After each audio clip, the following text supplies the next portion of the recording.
எல்லாருக்கும் வணக்கம். காஞ்ச மக்களுக்கு ஸ்பெஷல் வணக்கம். எங்கள் வீட்டில் இருக்க சின்ன குட்டி ஒரு கதை சொல்லியிருக்காங்க. அந்த கதையை கேட்ட உடனே எனக்கு ரொம்ப சந்தோஷமாகவும் ஆச்சரியமாகவும் இருந்தது. உடனே அதை ரெக்கார்ட் பண்ணி இங்கே ஷேர் பண்ணியிருக்கேன். நீங்களும் கேட்டு என்ஜாய் பண்ணுங்க ஃப்ரெண்ட்ஸ். இந்த கதை உங்களுக்கு பிடிச்சிருந்தா லைக் பண்ணிட்டு ஷேர் பண்ணிக்கோங்க. ஒரு ஊர்ல ஒரு கோழி குஞ்சு இருந்ததா. அதுல சேர்ந்து ஒரு குட்டி கோழி குஞ்சு இருந்ததா. நிறைய குட்டி கோழி குஞ்சுங்க.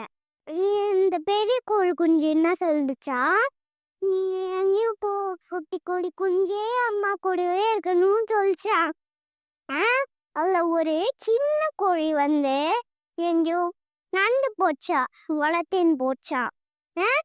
அதுல அந்த பெரிய கோழி குஞ்சு என்ன சொல்லிச்சா, என்னாச்சு கோழி குஞ்சு, நீ ஏன் அங்க போறேன்னு கேட்டுச்சான். அப்படி கேட்கும் போது, நான் ஒன்னும் இல்ல, தனியா போய் எங்கேயாச்சும் ஒரு இடத்துல இருந்துக்கிறேன்னு சொல்லிச்சா. அப்ப அந்த பெரிய கோழி குஞ்சு வேணாம் வேணாம் என் கூடயே இருன்னு சொல்லிச்சா. அது கேட்காம போச்சான்.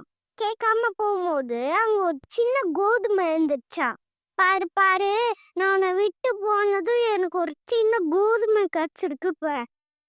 நான் இதை இப்போ சாப்பிட போறேன், அந்த குட்டி கோழி குஞ்சு சொல்லுச்சா. இல்ல, நீ அதை சாப்பிட்டா தொண்டையில அச்சிக்கும், அந்த பெரிய கோழி குஞ்சு சொல்லிச்சா. கேட்காம அந்த குட்டி கோழி குஞ்சு வந்து அதை சாப்பிட்டுச்சா.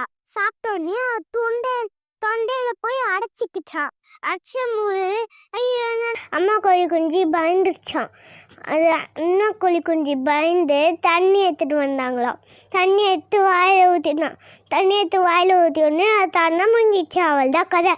இதுலலாம் என்ன சொல்கிறாங்கன்னா, எல்லா குட்டி குழந்தைங்களும் அம்மா பேச்சை கேட்கணும்.